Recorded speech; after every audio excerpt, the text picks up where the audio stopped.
المجتبى عثمانہ عین الحیا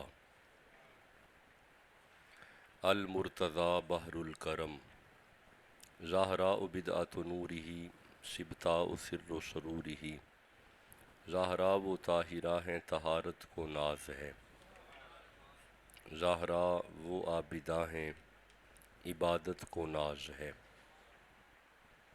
زہرا کے ہر قیام پہ قدرت کو ناز ہے، گو خود نہیں امام امامت کو ناز ہے، من ندانم عز و شان فاطمہ کعبہ من آستان فاطمہ، اما بعد فاعوذ باللہ من الشیطان الرجیم۔ یہ یہاں پہ کریں۔ بسم اللہ الرحمن الرحیم۔ انما یرید اللہ لیذہب عنکم الرجس اہل البیت ویطہرکم تطہیرا۔ صدق اللہ العلی العظیم وصدق رسولہ النبی الکریم الامین۔ الصلاۃ والسلام علیک یا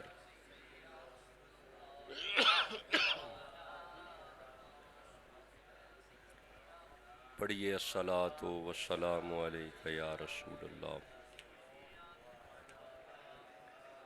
وعلی آلک واصحابک یا حبیب اللہ۔ الصلاۃ والسلام علیک یا رسول اللہ وعلی آلک واصحابک یا حبیب اللہ۔ اللہ آپ سب کو عزتیں اور برکتیں عطا فرمائے۔ دعا کرتے ہیں کہ اللہ ہماری نوجوان نسل کو حسین ابن علی کی سیرت پہ چلنے کی توفیق عطا فرمائے۔ اللہ کریم حضور کی ساری امت کی خیر فرمائے، امت مسلمہ کی حفاظت فرمائے۔ آج کا عنوان چونکہ حسین ابن علی ہے اور آج ایک فکری گفتگو ہے، اس اعتبار سے ہم نے 2 آیتیں پڑھی ہیں پچھلے 2 جمعوں میں۔ ایک آیت ہم نے پڑھی قُل لا اسألکم علیہ اجرا الا المودۃ فی القربیٰ، اور ہم نے یہ نتیجہ نکالا کہ اللہ حسین ابن علی کی مودت طلب کر رہا ہے۔ یہ ہم نے اس پہ پوری گفتگو کی ہے، ایک پورا جمعہ 10 محرم کا ہم نے اس پہ پڑھا ہے، اور ہم اس آیت کو پڑھ کے اس نتیجے پہ پہنچے کہ خدا نے مولا علی کے بیٹے حسین ابن علی کی مودت طلب کی ہے۔ لا اسألکم علیہ اجرا الا المودۃ فی القربیٰ، ہم آپ سے کوئی سوال نہیں کرتے مگر حسین کی مودت۔ تو یہ ایک خطاب اس پہ ہوا ہے، اے ایس ساؤنڈ پہ یہ خطاب موجود ہے، اس پہ ایک خطاب۔ نتیجہ کیا نکلا؟ اللہ نے حسین کی، پڑھیں، اللہ نے حسین کی، یہ نتیجہ ہم نے نکالا تھا۔ پھر ہم نے لاسٹ خطاب جو کیا وہ سورہ احزاب کی 33 نمبر سورہ کی 33 نمبر آیت پہ کیا، اور وہ خطاب کیا تھا انما یرید اللہ لیذہب عنکم الرجس اہل البیت ویطہرکم تطہیرا۔ اس آیت کا اس پورے گھنٹے کے خطاب میں نتیجہ یہ نکلا کہ اللہ نے حسین ابن علی کے گھر کو پاک رکھا ہے۔ یہ نتیجہ ہم نے نکالا تھا، اللہ نے حسین ابن علی کے گھر کو، تو یہ نتیجہ اس آیت سے نکالا ہم نے، اس پہ پوری گفتگو ہم نے کی۔ وَعَهِدْنَا إِلَىٰ إِبْرَاهِيمَ وَإِسْمَاعِيلَ أَن طَهِّرَ بَيْتِيَ لِلطَّائِفِينَ وَالْعَاكِفِينَ وَالرُّكَعِ السُّجُودِ۔ تو ہم نے اس پہ ایک پورا نتیجہ نکالا کہ خدا نے حسین کو پاک رکھا ہے۔ یاد آ گیا جی؟ ہم نے اس پہ پوری بحث کی، اور ایک ایک نہیں، دو دو جگہ پہ ریکارڈنگ موجود ہے، یعنی کاموں کی مرکز کی بھی ریکارڈنگ اے ایس ساؤنڈ پہ موجود ہے، اور خانقاہ حاضہ کی جمعہ کی ریکارڈنگ بھی اے ایس ساؤنڈ پہ موجود ہے۔ تو یہ دونوں خطاب ان ڈیٹیل ایک تحقیقی انداز میں اے ایس ساؤنڈ پہ موجود ہے۔ بسم اللہ، بسم اللہ، اللہ آپ کو سلامت رکھیں، بسم اللہ، برکتیں ہوں، رحمتیں ہوں۔ تو یہ دونوں خطاب اور دونوں خطابات کے نتیجے میں نکلا حسین ہی۔ میں نا ایک بیان سن رہا تھا سفر میں، تو ایک پیر صاحب ہیں، وہ اپنے آپ کو پیر سائیں کہتے ہیں، وہ ایک نعت خواہ نعت پڑھ رہا تھا کہ اذان میں حسین ہے، نماز میں حسین ہے، حدیث میں حسین ہے، قرآن میں حسین ہے۔ وہ پیر سائیں پتہ نہیں کیسے پیر ہے، اس نے فٹافٹ اس بندے کو روکا، ٹھہر، کیا ہو گیا تمہیں؟ کہاں ہے اذان میں حسین؟ کہاں ہے قرآن میں حسین؟ صرف سنت میں حسین ہے، یعنی حدیث میں حسین ہے، قرآن میں حسین نہیں ہے۔ وہ ریکارڈنگ موجود ہے سوشل میڈیا پہ، میں حیران ہوں، ایسے بھی پیر اساں ویکھنے نے، یہ بھی پیر ہی ہے جنہوں قرآن چ حسین نہیں لبیا، یہ بھی پیر ہی ہے۔ اور میں کہتا ہوں وہ پیر سائیں تو میرا دل نہیں، میں کہوں یہ بہت بڑا رتبہ ہے۔ تم کہتے ہو قرآن میں حسین نہیں ہے، میں کہتا ہوں تم سب قرآن میں ہو۔ ہاں جی، میں ذمہ دار بندہ ہوں، تم سب قرآن میں ہو۔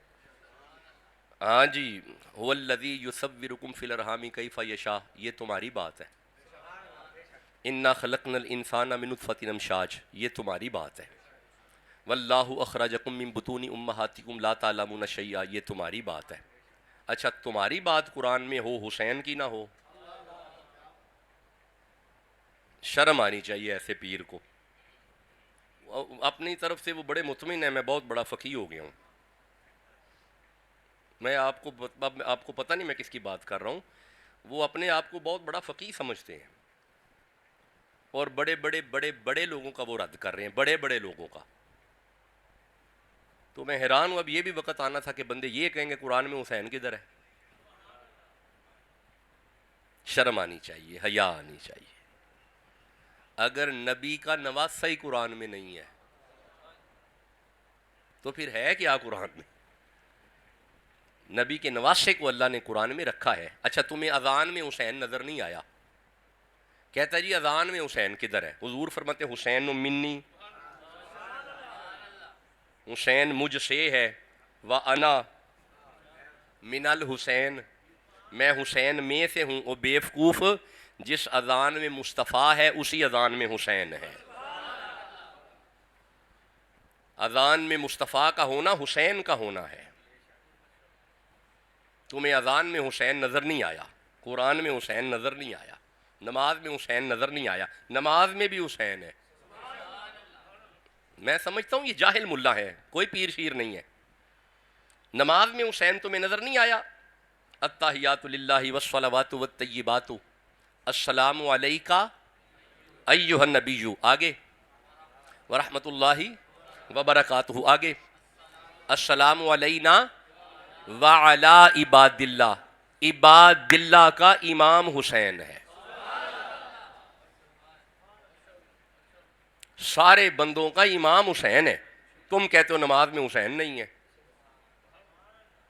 اچھا ٹھہرو، ربی جعلنی، پڑھو پڑھو پڑھو، اس پیر کو میں نے جواب دینا ہے۔ ربی جعلنی مقیم الصلاۃ ومن ذریتی، ذریتی میری اولاد، ذریتی میری اولاد۔ اچھا تیری اولاد نماز میں ہے، حضور کی اولاد نہیں ہے؟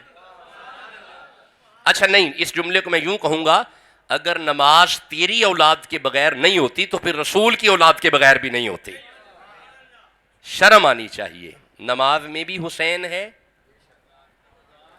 اذان میں بھی حسین ہے، قرآن میں بھی حسین ہے۔ میں گزارش یہ کر رہا تھا کہ ہم نے پچھلے دو خطاب ان دو آیتوں پہ ہوئے، اور ہم اس نتیجے پہ آ گئے کہ ان دونوں آیتوں میں اللہ نے حسین کا ذکر کیا. کہیں پہ حسین کی مودت ہے اور کہیں پہ حسین کی طہارت ہے. یہ بیس ہے. دس از دا بیس سینٹینسز. یہ بنیادی جملے ہیں. اگر یہ آپ کو سمجھ آئے تو آج کی 40-45 منٹ کی ساری گفتگو سمجھ آ جائے گی. یہ بیس ہے. ہم نے کیا پڑھا؟ اللہ نے حسین کی مودت طلب کی اور اللہ نے حسین کی طہارت کو بیان کیا. اللہ نے حسین کی مودت طلب کی اور اللہ نے حسین کی. یہ دو ٹاپک اے ایس ساؤنڈ پہ موجود ہے، سنا جا سکتا ہے. یہ دو ٹاپک بیان ہو چکے ہیں. اب ایک سوال پیدا ہوتا ہے ایک طالب علم کے ذہن میں، کیا وجہ ہے کہ اللہ نے حسین ابن علی کی مودت کیوں طلب کی؟ وائی؟ دس از کوشچنر مارک. وائی؟ وجہ. خدا نے حسین ہی کے گھر کو کیوں پاک رکھا؟ یطہرکم تطہیرا. ایسے پاک رکھا جیسے پاک رکھنے کا حق ہے. Now question is that why. بس یہ وائی آج سمجھنا ہے. کیوں؟ میں اس میں کچھ اور سوال کریٹ کرتا ہوں. کیا حضرت ابراہیم نے اپنے بیٹوں کی مودت مانگی؟ نہیں. جواب آئے گا نہیں. نہیں مانگی. کیا حضرت داؤد نے حضرت سلیمان کی مودت مانگی؟ جواب آئے گا نہیں. نہیں مانگی. کیا حضرت موسیٰ نے حضرت ہارون کی مودت مانگی؟ جواب آئے گا نہیں. کیا حضرت یعقوب نے حضرت یوسف کی مودت مانگی؟ بولو. جواب آئے گا نہیں. کیا حضرت زکریا نے حضرت یحییٰ کی مودت مانگی؟ جواب آئے گا نہیں. کیا پچھلے انبیاء کو اپنی اولادیں پیاری نہ تھیں؟ جواب آئے گا ہاں. جواب آئے گا ہاں. ربی حب لی من الصالحین، ربی حب لی من لدنک ذریۃ طیبہ. ہم محسوس کریں گے کہ پچھلے انبیاء بھی اپنی اولادوں کے معاملے میں بڑے کانشیس تھے، حساس نظر آئیں گے آپ کو. حتیٰ کہ نافرمان بیٹا بھی ہو. حضرت نوح جیسا نبی ڈوبتے ہوئے نافرمان بیٹے کو دیکھ کے پکار اٹھے، ان ابنی من اہلی. مولا یہ میرے اہل بیت سے ہے، کیا یہ بھی ڈوبے گا؟ اللہ فرمائے لیس من اہلی کا، یہ تیرا نہیں ہے. گویا معلوم ہوا کہ پچھلے انبیاء بھی اپنی اولادوں سے محبت کرتے تھے، لیکن کسی نے بھی اپنی اولاد کی مودت کو امت سے طلب کیا نہیں. یہی جواب آئے گا نہیں. دیکھیں میرا چونکہ انداز ہے یونیورسٹی والا، ہم یونیورسٹی میں کسی لیکچر کو پڑھتے ہیں پڑھاتے ہیں نا، تو جب وہ لیکچر بتا دیتے ہیں تو پھر اس کے نتائج بتاتے ہیں کہ یہ کیوں تھا، یہ کیوں تھا، یہ کیوں تھا، یہ کیوں تھا. یہ ہم نے پڑھا ہے، پڑھ تو لیا ہے، لیکن پڑھا ہے تو لیکن تھا کیوں؟ تو چونکہ وہ کیا، کیوں، کیسے، یہی تحقیق ہوتی ہے. اور یہی یونیورسٹی والا منہج جو ہے وہ ممبر پہ ہے. ہم نے پڑھ تو لیا کہ اللہ نے حسین کی مودت طلب کی، پڑھ لیا ہم نے پڑھ لیا کہ اللہ نے حسین کو گھر کو پاک رکھا، پڑھ لیا. آج سوال ہے کیوں. اس کیوں پہ 10-15 آیتیں اگر آپ نے کہنا ہے تو پڑھ لیں. اور آج یہ محرم الحرام کے حوالے سے آخری خطاب ہے. اگلے جمعہ سے صفر المظفر کے حوالے سے خطابات شروع ہو جائیں گے، پھر ربیع الاول کے حوالے سے خطابات آ جائیں گے. تو اس لیے یہ آج کی گفتگو آج ہی ہے. بھائی سمجھ رہے ہیں نا، یہ آج کی گفتگو آج ہی ہے. ہم نے آج پڑھنا ہے کہ اللہ نے حسین کو پاک کیوں رکھا. کیا اس لیے رکھا کہ علی کے بیٹے تھے؟ کیا اس لیے رکھا کہ نبی زادے تھے، نبی علیہ السلام کے بیٹے تھے؟ کیا مودت اس لیے طلب کی کہ حضور کے نواسے تھے؟ اگر رشتوں کی وجہ سے طلب تھی تو رشتے تو پچھلے نبیوں کے بھی تھے. لمحہ فکر تو ہے نا جی. بس یہی تو فکر آپ کو کھینچ کے لے آتی ہے. لمحہ فکر تو ہے نا. بس آج ہم نے آج کی گفتگو سے یہ نتیجہ نکالنا ہے کہ وائے کیوں. پچھلے انبیاء فرما رہے ہیں کہ ہمارا جو اجر ہے اجری اللہ، ہمارا اجر اللہ کی طرف ہے. قوم صالح دیکھیں، اب ڈیٹیل سے پڑھوں گا تو بات ادھر ہی چلی جائے گی. حضرت صالح علیہ السلام کو دیکھیں، حضرت ہود جناب بسم اللہ جیتے رہیں جی، حضرت نوح کو دیکھیں. حضرت نوح فرماتے ہیں ٹھیک ہے میں تمہاری طرف رسول ہوں لیکن مجھے کچھ نہیں چاہیے، میرا اجر تو اللہ دے گا. حضرت نوح علیہ السلام بھی یہی فرما رہے ٹھیک ہے حضرت صالح علیہ السلام اوکے میں نے پیغام دیا ہے لیکن اس میری محنت کا اجر اجری اللہ، اللہ کے پاس. ہر نبی یہی کہتا رہا اجری اللہ، اجری اللہ، اجری اللہ. باری آئی مصطفیٰ کی، فرمایا قل لا اسألکم علیہ اجرا الا المودۃ فی القربی. سب کا اجر خدا کے پاس ہے، میرا اجر مرتضیٰ کی اولاد کی مودت میں ہے. میری رسالت کا اجر علی کے بچوں کی مودت میں ہے. اب سوال ہے وائے، سمجھنا ہے کیوں، ایسا کیوں ہے. اب ایسا کیوں ہے یہ سمجھنے کے لیے میرے سامنے سورہ الکاف کی 7 نمبر آیت ہے، سورہ ہود کی 7 نمبر آیت ہے، سورہ دہر کی 2 نمبر آیت ہے، سورہ ملک کی 2 نمبر آیت ہے، سورہ نام کی 165 نمبر آیت ہے، اور سب سے آخر پہ سورہ آل عمران کی 154 نمبر آیت ہے. آپ نے کہنا ہے تو ہم نے کیوں سمجھنا ہے، اور جب یہ کیوں سمجھ آ گیا بس ہم اسی وقت نماز کی طرف آ جائیں گے. 1 منٹ رک جائیے جی، یہ نشانی یہاں پہ رکھ لیتے ہیں اور پھر آگے بات کو شروع کر دیتے ہیں. آئیے اس کی وجہ سمجھتے ہیں. سورہ ملک میں آئیں. اللہ فرماتا ہے بسم اللہ الرحمن الرحیم الذی خلق الموت والحیات. وہی ذات ہے جس نے موت کو بھی پیدا کیا اور زندگی کو بھی، پڑھنا پڑے گا، زندگی کو بھی. مولا کیوں، وائے، فرمایا لیبلوکم، تاکہ ہم تمہیں آزمائیں. We want to do analysis. ہم ایک انالیسس چاہتے ہیں، آزمائش چاہتے ہیں. موت و زندگی بنائی ہی اس لیے ہے تاکہ ہم تمہیں آزمائیں، تاکہ ہم تمہیں، ہر زبان پڑھیں، تاکہ ہم تمہیں. This is the basic reason of that we have created the death and life. یہ اصل وجہ ہے موت اور زندگی بنانے کی، تاکہ ہم تمہاری، چپ کیوں ہے، بسم اللہ سلامت رہیں جی، تاکہ ہم تمہاری آزمائش کریں. ہم تمہاری، ہمارے دوست ہیں بڑے پیارے ہیں قبلہ رضوی صاحب، اللہ آپ کو سلامت رکھے. جماعت کے دبئی میں ایک جماعت ہے جس کی آپ صدر ہیں، اس جماعت کو کنٹرول کرتے ہیں. تو پاکستان میں جب بھی آتے ہیں جمعہ میرے پاس ہی پڑھتے. اللہ انہیں برکتیں عطا فرمائے. میں جب دبئی گیا تھا تو میں نے ان کے ہاں بھی خطابات کیے، اور بھی کافی خطابات ہوئے، لیکن ان کے مرکز میں بھی میں خطاب کے لیے گیا تھا. اللہ آپ کو برکتیں عطا فرمائے، رحمتیں عطا فرمائے، کرم نوازیاں فرمائے. جی ہم کیا پڑھ رہے ہیں؟ ہم نے موت اور زندگی کیوں بنائی؟ تاکہ ہم تمہیں آزمائیں.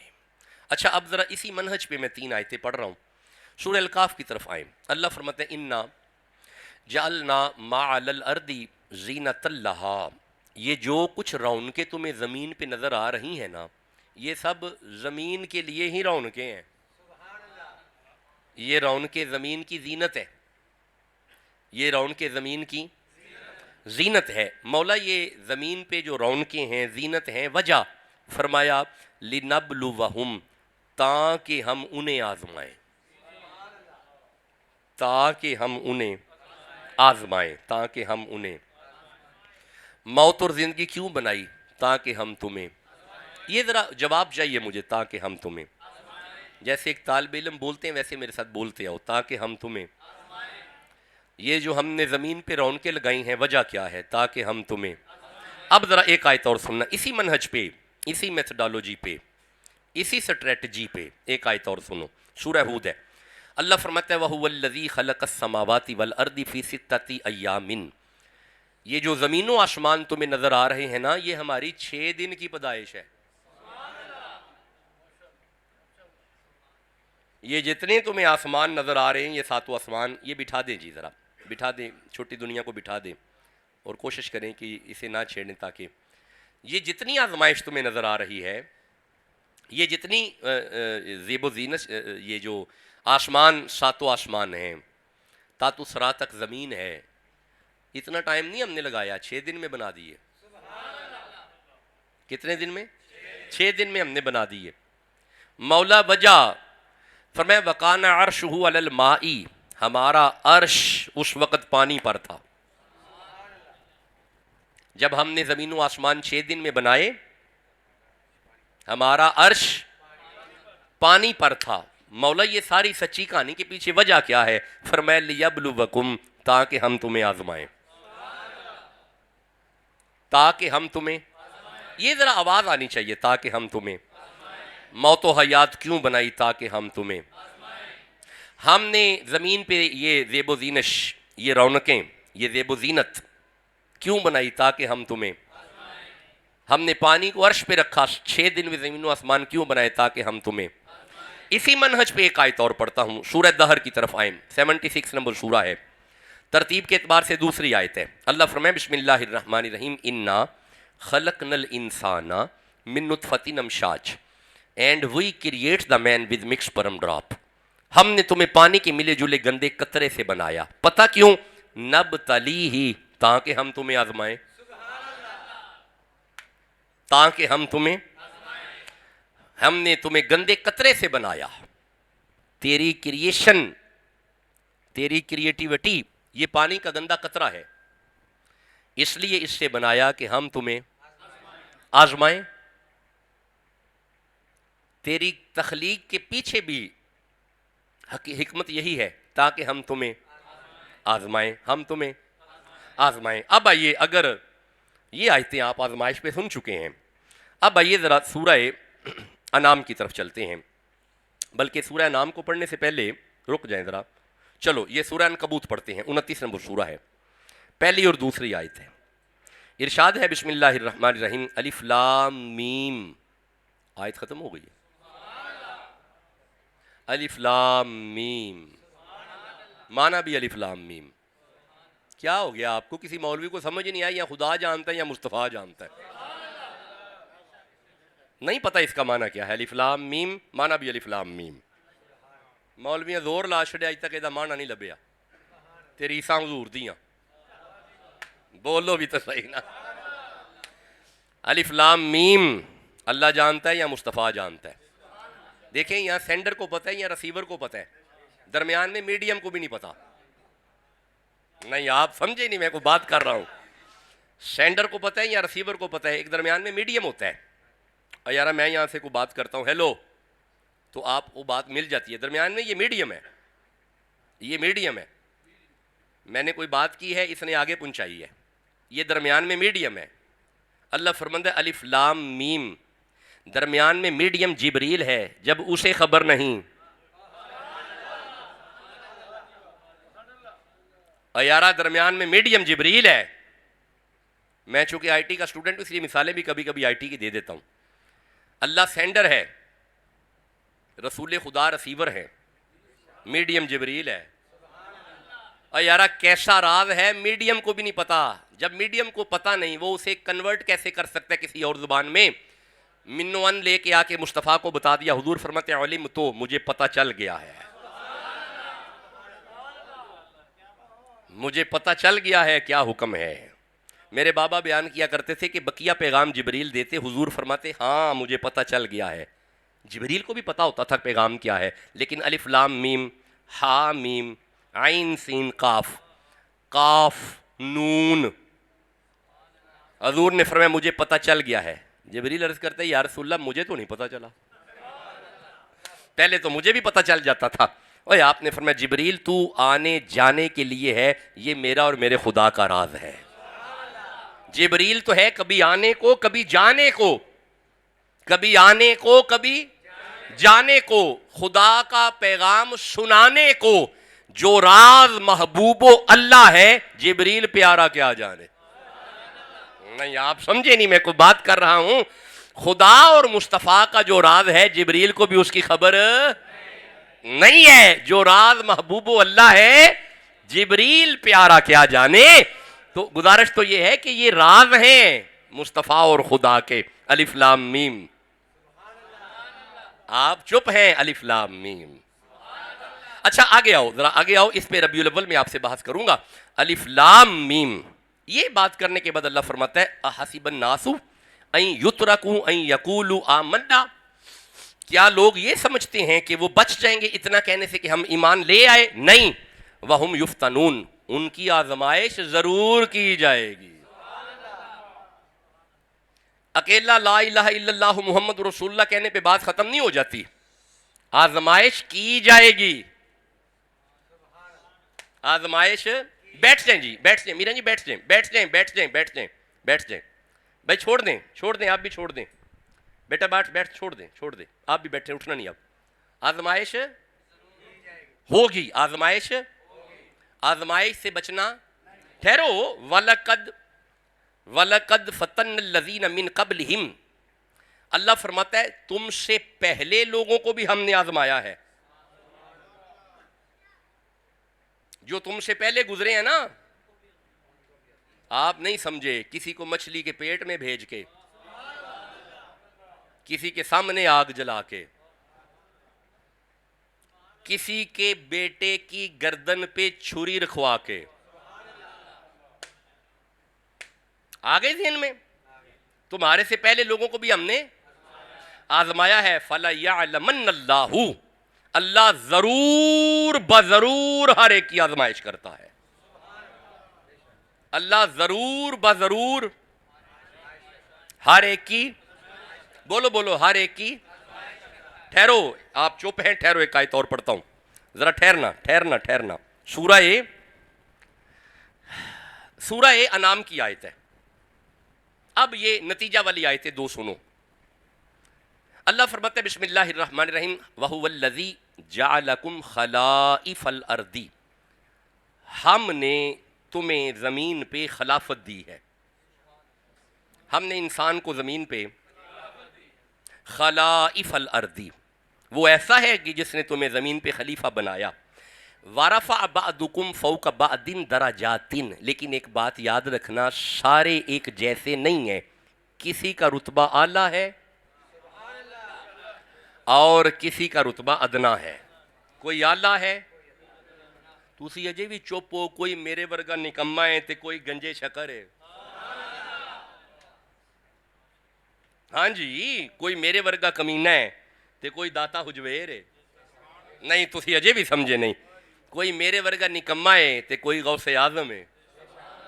بندے سارے ایک جیسے. ہولی بول دیو پہ بندے سارے ایک جیسے. میں ویسے یہاں پہ ایک جملہ دیا کرتا ہوں، جدو تسی سارے ایک جیسے نہیں، سارے رل کے محمد جیسے کیسے ہو جاؤ گے؟ یہ کبھی کبھی میں ویسے کہا کرتا ہوں. اچھا بھائی بتاؤ، بندے ایک جیسے؟ ہولی بول رہے ہو. بندے ایک جیسے نہیں. اللہ فرماتا ہے کہ جب ایک کا رتبہ دوسرے رتبے سے بڑا ہے، وَرَفَعَ بَعْضُكُمْ فَوْقَ بَعْضٍ دَرَجَاتٍ، جب ایک کا رتبہ دوسرے سے بڑا ہے، لِيَبْلُوَكُمْ فِي مَا آتَاكُمْ. آزمائش بھی ایک جیسی نہیں ہوگی. جس کا رتبہ چھوٹا ہوگا آزمائش چھوٹی ہوگی، جس کا رتبہ بڑا ہوگا آزمائش بھی. یہ مطلب ہے جڈا وڈا بندہ ہوئے گا. بولو، جڈا وڈا بندہ ہوئے گا. ہولی بولیو، جڈا وڈا بندہ ہوئے گا. یہ مطلب ہے ہم یہ ساری آیتیں پڑھ کے فی الحال اس نتیجے پہ آگئے، جنی وڈی ہستی ہوئے گی آزمائش بھی اوڈی وڈی ہوئے گی. تے کرنی کنے میں آزمائش؟ خدا نے. کنے کرنی ہے؟ اللہ نے. میں ڈاکٹر کے پاس گیا. میں نے کہا ڈاکٹر صاحب مجھے نا اسٹامک میں مسئلہ رہتا ہے. میں نے ڈاکٹر صاحب کو کہا ڈاکٹر صاحب مجھے نا یہاں پہ درد ہے. میرا امیار کا سفر کر رہا تھا تو میں نے ڈاکٹر صاحب سے کہا، میرے ایک بڑے اچھے دوست ہیں ڈاکٹر فیروزہ شہر میں، بہت بڑا ان کا ہاسپٹل ہے، سرجن ڈاکٹر ہیں. تو سفر کرتے ہوئے میں 10-15 منٹ ان کے پاس رکتا ہوں. تو میں ان کے پاس رکا تو وہ بڑا پیار کرتے ہیں. میں نے انہیں کہا ڈاکٹر صاحب مجھے نا کچھ دن سے یہاں پہ پین ہے, ایسے لگتا ہے جیسے کوئی دل شل کی درد ہے. مجھے کہتے ہیں اپنے معدے کا ٹیسٹ کرائیں. میں نے کہا ڈاکٹر صاحب پین ادھر ہے. مجھے فرمانے لگے چھوڑیں بس آپ یہ ذرا ٹیسٹ کرائیں. میں نا ذرا آزمائش چاہتا ہوں. ٹیسٹ آزمائش ہوتی ہے نا, میں کیا چاہتا ہوں. ہن مینوں ایک گل دا جواب دیو, اس ڈاکٹر نے آزمائش کیوں طلب کی؟ کیونکہ اسے اندر کی خبر نہیں تھی. اسے اندر کی خبر نہیں تھی, اور اسے خبر ہو جائے. میں اب آپ کا جملہ بول دیتا ہوں, اسے خبر ہو جائے. یہ مطلب ہے آزمائش ادوں کری دی ہے جدوں اندر دی خبر نہ ہوئے. اللہ آزمائش کر رہے ہیں. کیا کہو گے اللہ کو اندر کی خبر نہیں ہے؟ بولو. اس کا مطلب ہے اللہ کی ایسی آزمائش نہیں ہے. اللہ کی ایسی آزمائش, سارے بولو, اللہ کی ایسی آزمائش. اللہ کو ساری خبر ہے. اللہ سے کچھ بھی چھپا ایسا نہیں کہ کچھ چھپا ہے. آزمائش اس لیے کر رہا ہے کہ وہ چھپا باہر آ جائے. ڈاکٹر آزمائش اس لیے کرتے ہیں کیونکہ اس سے چھپا ہوا ہے. وہ چھپی بیماری اس کے بولو سامنے آ جائے, اس لیے وہ آزمائش کرتا ہے. اچھا ٹھہرو, استاد صاحب بیٹھے ہوئے ہیں, حفظ کے استاد ہیں. میں بھی چونکہ یونیورسٹی کا استاد ہوں, پنجاب یونیورسٹی کا, تو ہم بھی آزمائش کرتے ہیں اسٹوڈنٹ کی. ہم اس لیے آزمائش کرتے ہیں, اسٹوڈنٹ جب سارا سال محنت کرتا ہے تو ہم ایک آزمائش کرتے ہیں, امتحان, آزمائش, تاکہ اسے ہم اس کلاس سے اگلی کلاس میں لے جائیں. اس کلاس سے حجت تمام ہو جائے. ہمیں پتہ ہوتا ہے کہ یہ لائق ہے, یہ بھی لائق ہے, یہ بھی لائق ہے, یہ بھی آگے چلا جائے گا, یہ بھی آگے چلا جائے گا, یہ بھی آگے چلا جائے گا, یہ بھی آگے چلا جائے گا, یہ بھی آگے چلا جائے گا. یہ 10-15 اسٹوڈنٹ لائق ہیں, ہمیں پتہ ہوتا ہے یہ آگے چلے جائیں گے. بغیر امتحان کے اگر انہیں اگلی کلاس میں بٹھا دیں تو پھر دوسرے جو ہے وہ کہیں گے یہ کیا طریقہ کار ہے. اس لیے سب کو آزمائش سے گزارا جاتا ہے تاکہ کوئی شکایت نہ کرے, حجت تمام ہو جائے, سب کو پتہ چل جائے کہ ہم نے خود انہیں آگے نہیں کیا, یہ اپنی محنت سے آگے ہوئے ہیں. کیا اللہ ایسی آزمائش کرتا ہے؟ نہیں. کیا اللہ کی آزمائش ایسی ہے کہ اللہ چاہتا ہے حجت تمام ہو جائے؟ نہیں, اللہ کی ایسی آزمائش بھی نہیں ہے. نہ اللہ ایسی آزمائش کرتا ہے کہ اسے خبر نہیں ہے, نہ اللہ ایسی آزمائش کرتا ہے کہ حجت کو تمام کرے. اب سوال پیدا ہوتا ہے اللہ کیسی آزمائش کرتا ہے, اور وہ سورہ آل عمران کی 154 نمبر آیت ہے اور آج کی گفتگو کی آخری آیت ہے. آپ کہو میں پڑھوں. سوال پیدا ہوتا ہے کہ اللہ آزمائش کیسی کرتا ہے, اللہ کی آزمائش کا ہدف کیا ہے, اللہ کیوں آزماتا ہے. ہون تک دی جنہوں گفتگو سمجھ آئیے سبحان اللہ کا. وہ دیکھیں یہ ایک تحقیق ہے جو آپ کے سامنے میں رکھ رہا ہوں, یہ پورا مقالہ ہے. میں اسی لیول پہ M Phil P H D کے مقالہ جات کرواتا ہوں. یہی معیار ہوتا ہے, یہی گفتگو جو آپ سے ہو رہی ہے ایسے ہی ہو رہی ہوتی ہے. سوال پیدا ہوتا ہے کہ اللہ ایسی آزمائش تو نہیں کرتا کہ اللہ کو خبر ہی نہیں, چلو میں آزما لوں تاکہ نتیجہ سامنے آ جائے. نو, ایسی آزمائش خدا کی نہیں ہے. اور اللہ ایسے بھی نہیں آزماتا کہ میں حجت تمام کروں. نہیں, اللہ کی ایسی آزمائش بھی نہیں ہے. مولا پھر تیری آزمائش کیا ہے؟ میں سورہ آل عمران کی 154 نمبر آیت کو دیکھ رہا ہوں, آپ جاگ رہے ہیں. Now this is the last verse. اللہ فرماتا ہے بسم اللہ الرحمن الرحیم, وَلِيَبْتَلِيَ اللَّهُ, اللہ کی آزمائش یہ ہے. نہیں بندے چپ نے, وَلِيَبْتَلِيَ اللَّهُ, اللہ کی آزمائش تو یہ ہے. نہیں آواز نہیں آئی معیار پہ. وَلِيَبْتَلِيَ اللَّهُ, اللہ کی آزمائش تو یہ ہے. مولا تیری آزمائش کیا ہے؟ فرمایا ما فی صدورکم, جو کچھ تمہارے سینوں میں ہے نا, تیری آزمائش یہ ہے کہ جو کچھ تمہارے سینوں میں ہے, وَلِيُمَحِّصَ, وَلِيُمَحِّصَ, وَلِيُمَحِّصَ, محاسا کیا لفظ ہے؟ بولو محاسا, سارے بولو. محاسا یمحسو تحمیسن, باب تفعیل سے ہے. محاسا اللہ فرماتا ہے وَلِيُمَحِّصَ وَلِيُمَحِّصَ، جی میں عرض کرتا ہوں وَلِيُمَحِّصَ، بس سمجھنا ہے، اسے سمجھنا ہے، یہ ضروری پوائنٹ ہے. وَلِيُمَحِّصَ، اللہ فرماتا ہے ہم تمہیں اس لیے نہیں آزماتے کہ شاید کوئی شے چھپی ہے اور وہ ہمارے سامنے آ جائے. نہیں، ایسا نہیں ہے، ایسا نہیں ہے. ہم سے کچھ چھپا نہیں ہے، ایسا نہیں ہے. اور ہم اس لیے بھی نہیں آزماتے کہ حجت تمام کریں، ایسا بھی نہیں ہے. ہم اس لیے آزماتے ہیں وَلِيُمَحِّصَ، محاسا کا معنی ہوتا ہے خالص کرنا. محاسا کا معنی ہوتا ہے آلودگی کو دور کرنا.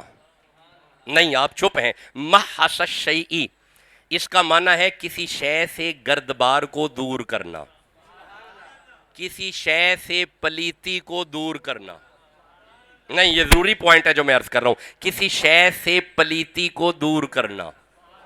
نہیں میرے دوست چپ ہیں. کسی شے سے گندگی کو دور کرنا، کسی شے سے آلودگی کو دور کرنا، کسی شے سے پلیتی کو دور کرنا. اللہ فرماتا ہے ہم بندے کو آزماتے ہی اس لیے ہیں تاکہ باقی بندوں کے سامنے اسے خالص کر دے.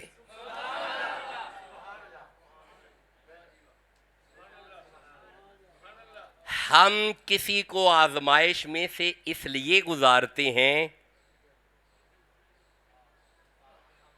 جدوں او آزمائش وچوں گزرے، گزرن تو بعد جدوں او کامیاب ہو جائے بندے انہوں ویکھ کے آکھن اسی ہو رہا اے ہو رہے.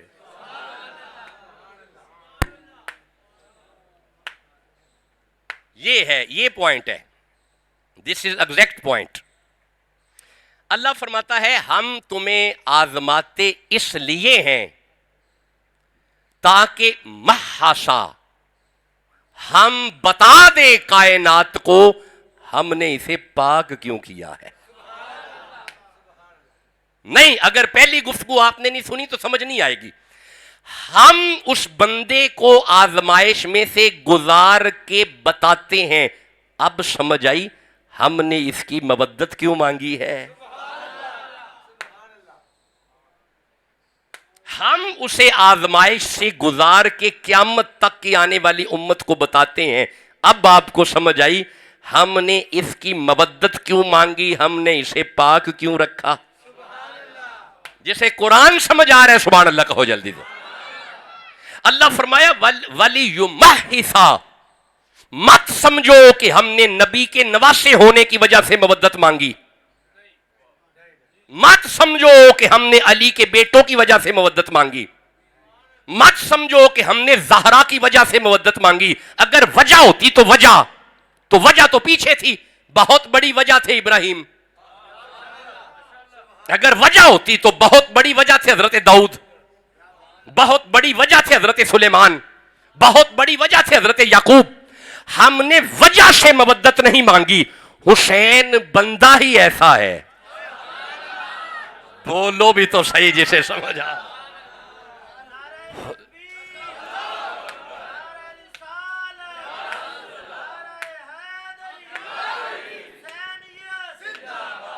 بس یہی بات ہے،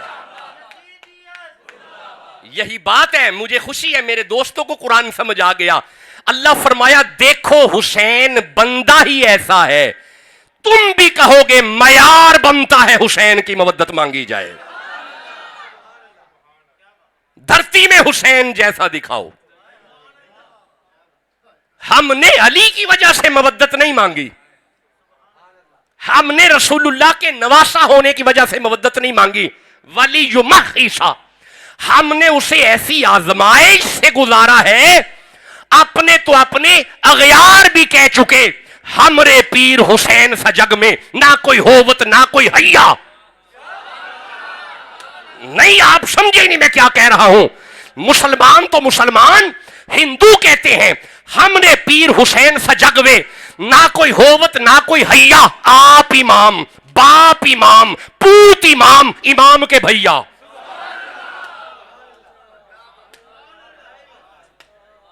معیار رکھتا ہے حسین، حسین معیار رکھتا ہے، اس کی مودت مانگی جائے. جی بسم اللہ بیٹا لگائیں.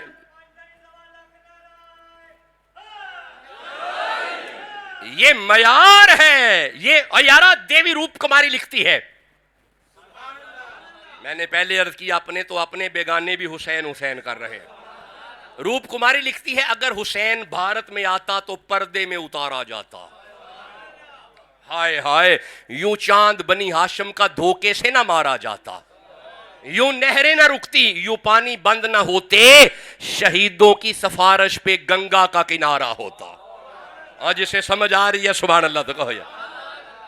ہم اس نتیجے پہ آ گئے کہ حسین خود وہ معیار رکھتا ہے تے پھر جڈا وڈا بندہ ہوئے آزمائش بھی. حسین بندہ ہی ایڈا وڈا ہے. کسی پاسے صرف گردن کٹ رہی ہے، کہیں پہ صرف آگ لگی ہے ابراہیم علیہ السلام، کہیں پہ صرف بیٹا ذبح ہو رہا ہے لیکن پھر بھی ہوا نہیں، کہیں پہ جان آگ میں جا رہی ہے پھر بھی بچ گئی، کہیں پہ جان یونس کی مچھلی کے پیٹ میں جا رہی ہے پھر بھی بچ گئی. کہیں پہ تمہیں ایک ایک آزمائش نظر آئے گی.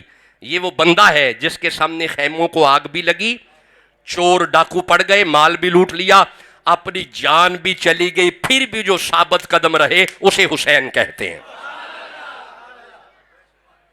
پھر جس کے پیر نہ ڈولیں اسے حسین ابن علی کہتے ہیں. آج کی گفتگو میں ہم اس نتیجے پہ آ گئے حسین بندہ ہی اس معیار کا ہے. حسین بندہ ہی اس معیار کا ہے کہ جس معیار کا بندہ ہے اس معیار کی، بولو، اس معیار کی آزمائش ہے، اس معیار کی. اچھا ٹھہرو ایک منٹ ٹھہرو. آزمائش کا ایک اصول ہے کہ نتیجہ سے بے خبری ہوتی ہے. منڈا امتحان دے کے آئے تھے، آ کے دس سکتا ہے کہ میرا اے گریڈ پلس ہے؟ اندازہ ہی لائے گا نا. کنفرم نتیجہ بولو، کنفرم نتیجہ نہیں. حضرت ابراہیم علیہ السلام کو آگ میں بھیجا گیا، آپ کو خبر نہیں دی گئی کہ آگ گلزار ہو جائے گی. حضرت ابراہیم کو خبر نہیں دی گئی کہ آگ گلزار ہو جائے گی. حضرت ابراہیم علیہ السلام نے اپنے بیٹے کے گلے پہ چھری رکھی، یہ خبر نہیں دی گئی کہ دمبا آئے گا. یہ مطلب ہے آزمائش میں نتیجے کی خبر، سارے بولو، آزمائش میں رزلٹ کی خبر. میں قربان جاؤں حسین کی قربانی پہ. ادھر 3 شعبان کو حسین گود میں آیا ہے، جبریل نے آ کے عرض کیا یا رسول اللہ آپ کا بیٹا ذبح کر دیا جائے گا. کیسی آزمائش ہے؟ نتیجے کی خبر ہے، نتیجے کی خبر ہے. جانتے ہیں کہ ادھر علی الاسکر تڑپے گا.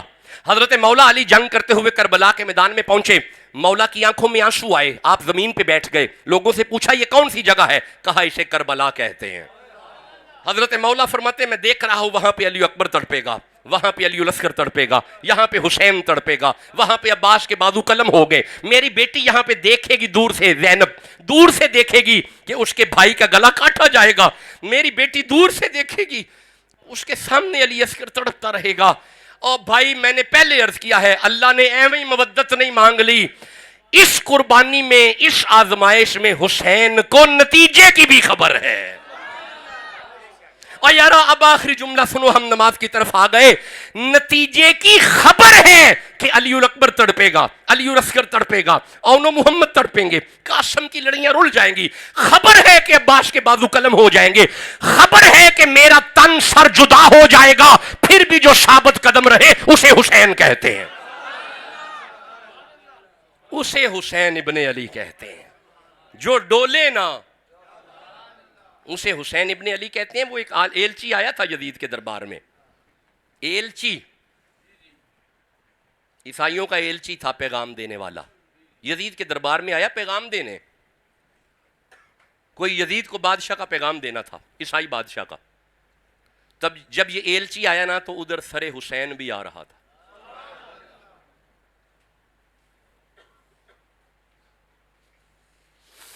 جب یہ ایلچی آیا یزید کے دربار میں آ کے کھڑا ہوا تو سر حسین آ رہا تھا. خولی گماتا ہوا حسین کا سر لا رہا تھا. یزید کا بیٹا بیٹھا ہوا تھا سامنے ساتھ ہی. زین العابدین ساتھ کھڑے تھے. جیسے ہی دربار میں یزید داخل ہوا تو ادھر سے اذان کا وقت ہوا, نماز ظہر کی اذان کا وقت ہو گیا, اذانوں کی آوازیں آنی شروع ہو گئی. تو اس نے کہا, یزید کے بیٹے نے کہا, چونکہ اس کا اعلان ہوا با ادب با ملاحظہ ہوشیار, یہ اعلان کیا جاتا تھا یزید آ رہا ہے, تو اس کے بیٹے نے جناب زین العابدین کو دیکھا, دیکھ میرے بابے کے نعرے لگ رہے ہیں, دیکھ میرے باپ کے نعرے لگ رہے ہیں. ادھر جب اذان کی آواز آئی نا تو آیا اشہد ان محمد رسول اللہ. امام زین العابدین فرماتے ہیں سن یہ میرے نانے کے نعرے لگ رہے ہیں, اور تیرے ابے کے نعرے بند ہو جانے, میرے نانے کے نہیں بند ہونے. ایلچی نے جب خط کھولا نا, خط رکا تھا, رکا بند ہوا تھا, بند رکا تھا. جیسے یزید آ کے بیٹھا, اس نے یوں رکا کھولا, ادھر سے رکا کھولا, ادھر سے سر آ گیا. جب حسین کا سر آیا نا سامنے, اس نے رکا نیچے کر کے کہا یزید یہ کون ہے, کس کا سر ہے؟ کہا باغیوں کا ہے. کہا نام کیا ہے؟ اس نے کہا اس کا نام حسین ہے. اس نے کہا یہ حسین کس کا بیٹا ہے؟ کہا علی کا. اس نے کہا یہ وہ علی کا بیٹا ہے جسے تمہارا نبی کندھوں پہ اٹھاتا تھا. یہ وہ حسین ہے جسے تمہارا نبی نماز کی حالت میں رک جاتا تھا اور اس کی وجہ سے سجدے لمبے ہوتے تھے. کیا یہ وہ حسین ہے؟ کیا یہ وہی حسین ہے جس کا گلا تمہارا نبی چومتا تھا؟ یہ روایتیں ہم تک آئی ہوئی ہیں. کیا یہ وہ حسین ہے جس کی بڑی عزت تمہارا نبی کرتا تھا؟ یہ وہ حسین ہے کہ جب تمہارا نبی ممبر پہ ہوتا تھا, حضور اگر خطبہ ارشاد فرما رہے ہوتے تھے تو مسجد نبوی کا دروازہ کھلتا اندر سے, روضہ حجرہ رسالت کا, یہ شہزادہ باہر آتا, ابھی عمر کم میں چل نہیں سکتا, تمہارے نبی کی نظر پڑتی, تمہارا نبی خطبہ چھوڑتا, تمہارا نبی ممبر چھوڑتا, اس شہزادے کو اٹھا کے آ کے واپس ممبر پہ آ کے فرماتا یا ایھا الناس, اے لوگو سنو, ھذا حسین, زیارت کرو یہ حسین ہے, فارفہ, اسے پہچانو یہ حسین ہے, وفضلہ, اس کی فضیلت کو جانو یہ حسین ہے, ابوہ فی الجنہ, اس کا باپ جنتی ہے, امہ فی الجنہ, اس کی ماں جنتی ہے, اخوہ فی الجنہ, اس کا بھائی جنتی ہے, بلکہ محبہ فی الجنہ, مصطفیٰ سند دیتے تھے جس کے دل میں حسین ہے وہی تو جنتی ہے. یہ وہ حسین ہے, یہ وہ حسین ہے. کہا وہی ہے. اس نے رکا بند کیا, بند کر کے چل پڑا. جب رکا بند کر کے یہ چل پڑا نا, یزید نے آواز دی ٹھہر, پیغام تو دے. کہا خبردار, تیرے لیے کوئی پیغام نہیں ہے. اس نے کہا وجہ, اب ذرا وجہ سننا. اس نے کہا وجہ یہ ہے کہ ہمارے نبی عیسیٰ اگر کسی خچر پہ بیٹھ جاتے, اس خچر کے پیر کہیں پہ لگ جاتے, ہم تو وہاں پہ پھول ڈالتے ہیں. ہمارے نبی عیسیٰ اگر کسی خچر پہ بیٹھ جاتے, اس خچر کا پیر جہاں پہ لگ جائے ہم وہاں پہ پھول ڈالتے ہیں. تم نے نبی زادوں کو قتل کر دیا, تیرے لیے کوئی پیغام نہیں ہے. نبی کے نواسوں کو قتل کر دیا, تیرے لیے کوئی پیغام نہیں ہے.